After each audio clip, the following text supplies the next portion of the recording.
Welcome to Small Business Talks. My name is Shiraz Sadiq, and this is the Entrepreneurial Resilience Series brought to you by Gauvreau Accounting and Tax Law Advisory and Canadian SME Business Magazine.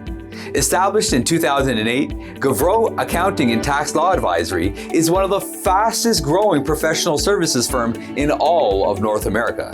Their team of financial and business advisors supports small business owners on their path to financial mastery through strategic accounting, tax, bookkeeping, legal, and proactive business coaching services. Their team challenges entrepreneurs to step into the confidence and courage they need to overcome obstacles to build wealth, their business, and increase their impact to change the world. In today's episode, we get to chat with Robert Gauvreau, founder of Gauvreau Accounting and Tax Law Advisory. Oh, but you are in for so much more. It's his book, his $1 Million a Year program, and as you will see, just being in his presence makes you want to jump out of your seat and get to work. Now here is Robert Gauvreau, founder of Gauvreau Accounting and Tax Law Advisory. Let's go. And welcome everyone. My name is Shiraz Sadiq, host of Small Business Talks. And today I have the privilege to not only introduce Robert Gauvreau of Gauvreau and Associates and law firm and accounting firm and all the other professional services that you undertake, but someone who I would consider a friend. Robert, welcome to the podcast today. So excited to be here. This is, it's going to be amazing. Well, you know, if there's one person that can match my energy, I've been told that I come with a little bit of energy. It certainly is you. Now, you taken on the responsibility, really, of the Canadian Entrepreneurship Series. Why is this series important to you? Yeah, you know what? Entrepreneurship in general is super important to me, right? We essentially started our firm back in 2008 and focused on building a CPA firm initially on working with entrepreneurs. And so for me, we live, breathe entrepreneurship. Our business is growing, our clients are growing. So for me, getting involved with Canadian SME and the Entrepreneurship podcast, you know, this is just a perfect fit for us and we're super passionate about it. Okay, so obviously being in this space, you support entrepreneurs literally on a daily basis. But I want to take this from a different angle though. Okay. Let's go back to little Bobby growing up, right? And now he's a teenager and he decides, mommy, when I grow up, I want to be if you were to fill in that blank, what was it that your desire was growing up, you know, going through high school? Hey, this is or did you even know? Well, so if we start off younger than the high school piece, I always wanted to be a helicopter pilot, to be honest. So this might be the first time that I've actually spoke about that. Okay. But it was, and then as I evolved and got into high school, I decided I wanted to become a teacher, which was great. So ultimately, you know, long story short, we hit the end of the series here. I am a bit of a teacher, but it's more so to entrepreneurs. Now, ended up in high school, wanted to become a teacher, got into university, but didn't get into teachers college immediately. So focused on applying for business administration. Okay. And then once I got in there, I was like, okay, this business thing, this entrepreneurship thing is incredible. I love it. But I'm also graduating with 2,000 people. So how the hell do I differentiate myself with 2,000 people who are coming out with the same degree? And I just happened to be good at accounting and thought, what a cool opportunity. It's an older sort of profession. It's a little impersonal in a lot of instances. And I'm like, okay, energy, a little bit of personality, let's say. And well, hold on. Ladies and gentlemen, he just described an accountant with a personality. That's kind of rare. Well, you know, how did those two things come together? Now, I'm not saying that accountants don't have personalities. What I am saying is there's such a focus on numbers and black and white that how did you create space for who you are as a person in accounting and then mixing that with what you're about to speak about, your entrepreneurial journey? Yeah, you know, it's when we started to have the idea of jumping into accounting world, again, it was the idea that we could do something different, right? And it was always the idea in every entrepreneur wants to have an impact in some way, wants to create something extraordinary. And for us, we went, okay, this is something that I know we can build out and be completely different from what everybody else expects. Okay. And then, you know, pairing that with the whole love entrepreneurship and business, man, oh man, so many CPAs and accountants, especially in traditional public accounting firms, they'll say, well, we're not business owners, we're accountants, right? Well, we're business owners and we're entrepreneurs. And, our passion for entrepreneurship paired with, running our own business, that makes us a little bit different than the traditional CPA firm. Okay, so what I'm hearing is you had the opportunity to compete with 1,999 other graduates with a similar education background degree. Yes. And you could have gone to a number of the big names, but you decided to start your own firm. Well, you have to, so there was a little bit of a sidetrack in there, right? Because as a CPA, you have to do an articling process. Right. So I spent 3 years with one of the bigger firms, learned a lot, learned what I didn't like and what I did like. And, when you get into a larger firm, a lot of times you're doing audit work, you're doing government, nonprofit reporting, and ultimately that wasn't something that really got me excited. So it wasn't bringing my energy. And then looking at, different leadership styles, it was, maybe part of an environment that I wasn't overly excited about either. So that challenged me to say, can we create our own environment? Can we create something that we're excited to come to work every day? Okay, so I just want to capture that a little bit. Yeah. One of the reasons you stepped out into your own journey to eventually launch, and your name's on the building as we saw in the intro, and congrats for the astounding explosive growth that you've experienced. One of the reasons was you saw an opportunity to bring out more of you, and you felt limited in a role by a title and a definition of a job description? Yeah, ultimately we were, at the time, they were looking at how I would eventually become the next partner at the firm, and which was interesting because I didn't necessarily want to be partners with the people who were partners. Okay. Right? So that was a challenge for me. And then ultimately when that conversation started happening, that made me start to think, okay, now we can create something extraordinary. I now see the picture of what it is we want to build, which has evolved. Right? So from day one, we considered being just an accounting firm and a tax specialized firm focusing on small business. But now we've evolved that out into business coaching, legal services. So, it continues to evolve and will continue to evolve along the journey. But for sure, we looked at that as an opportunity to say, I think we can now focus on entrepreneurs and small business owners and really support that market and understand it better than anybody else. Okay, so how did you wrestle with that? You have vision A and you're going down vision A, and now all of a sudden vision A becomes A plus B. Did you feel like, hey, I'm deviating? No, I have to do, because many entrepreneurs feel like that, or like, no, but I really want to do it this way, and now I have to do it that way. How do you overcome that instead of it being or feeling like I have to? No, this is a good thing. How did that switch happen in your mind to embrace a different path than what you set out on? Yeah. I think one thing though about entrepreneurship, you never have to do, like the beauty of entrepreneurship is the ability to choose. And, I think any passionate entrepreneur has the opportunity to go out and build something that they want to do. And, one of the criteria of us building this firm was I want to build somewhere where people enjoy coming to work. Right? That's not the traditional CPA firm, right? I want high energy.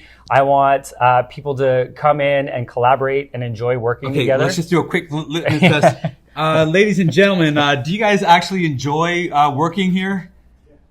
Yeah. Maybe a little louder. Yeah? Okay. All right. Well, they're good liars too. Applause over there. Some applause over there. He's kissing babies in that corner over there. He'd be the next politician right here. So, that culture now. Yeah. If I just want to pivot a little bit to culture of what it means to work at Gauvreau. Why? Why do I want to work for you? Because you're doing something that you didn't want to do, and you're asking them to do something that you didn't want to do. Now, little hard-hitting question. Yep. You didn't want to work for somebody because you felt there was more of you to bring to the table. How do you create space and allow them to be entrepreneurial in their roles to bring more of themselves to their responsibilities? Yeah, great question. Well, first thing, when you come off the elevator on the 5th floor of our office, you see our core values right above the elevator: people, passion, and integrity. So it all starts back in our recruitment process. Okay. We find people who have aligned values, which is super exciting, right? So people who join us are excited to join us for what it is that we're doing, right? That's kind of a criteria number one. And two, it's amazing how many high performance people that we can continue to build in one group. So we're just shy of 50 people right now, and everybody brings that energy and that passion. Okay, now, hold on a second. Little Bobby with a dream to be a helicopter pilot. Yeah. All right. Yeah. Now advances through his journey of self-discovery, figuring out where can you apply more of yourself on a daily basis. You started off on your own, and then you have 50 employees. How does that feel, knowing that you've escaped that gravitational pull to keep you small and advance into a medium-sized firm? How does that feel inside from a satisfaction perspective? Or you're like, nah, we're not there yet. How do you celebrate at the exact same time as staying hungry? Great question. So to answer the first part, how does it make you feel? Very satisfied, right? Okay. There's a feeling of satisfaction that we're progressing, that we're advancing, that we're growing, right? There's something, and every entrepreneur feels that we're making progress. Mm-hmm. The other part is, holy shit, we've got 50 employees, right? There's that element of that. And I feel like every entrepreneur, I think it's 70+% of small businesses have no employees, right? So the majority of people don't. And maybe part of it is the holding back of going, I now have these extra responsibilities. So I'll tell you, when COVID hit 2 years ago, back in 2020, the first thing I thought of is and we didn't have 50 people at the time, but I have 50 families that I'm now responsible for. I've got to make sure that I'm adapting. And I can tell you, for the first couple months, I don't think I slept at all, because I had a responsibility to my family and to my extended family with all of my team to make sure they were taken care of.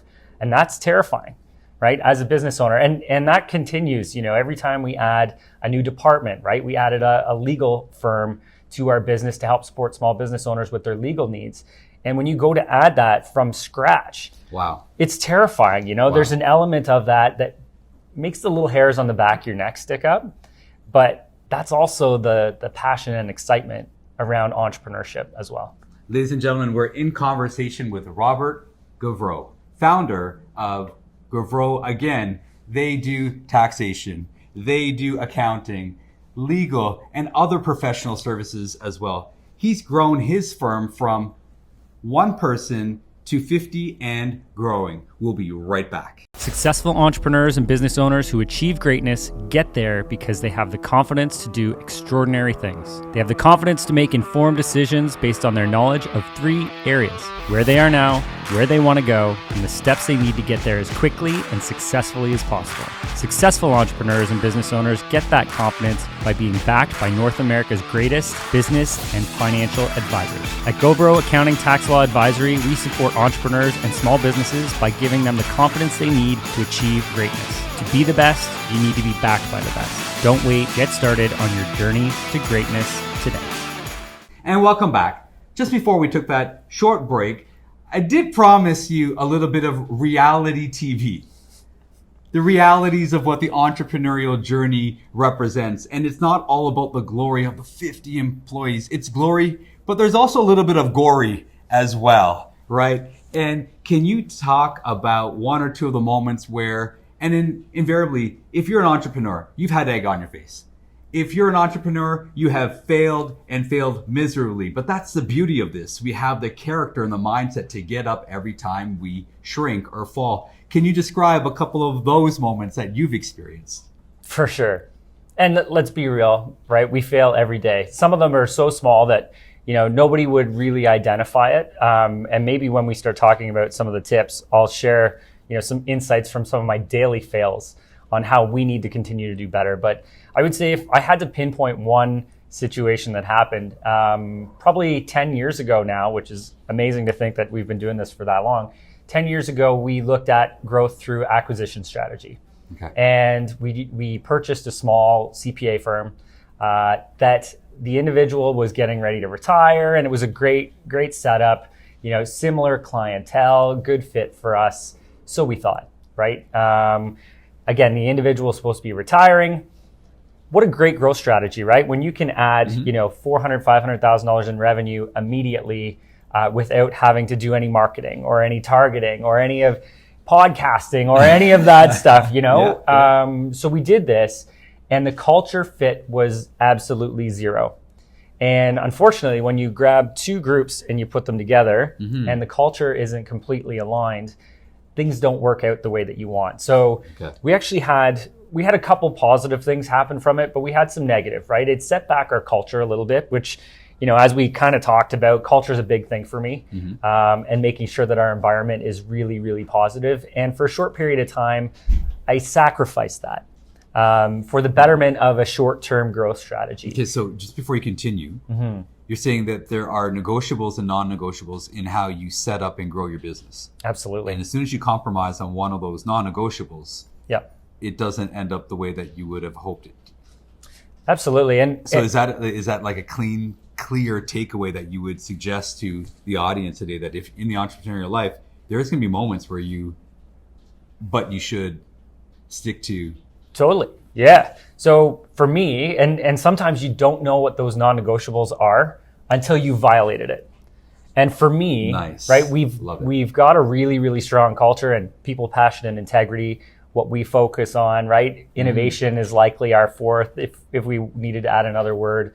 But we didn't have that tight core value outlined what the firm meant to us as a team until after that happened, right? And then I realized I can't compromise those values for anything, but I need to get really clear on what those values are, right? That needs to happen.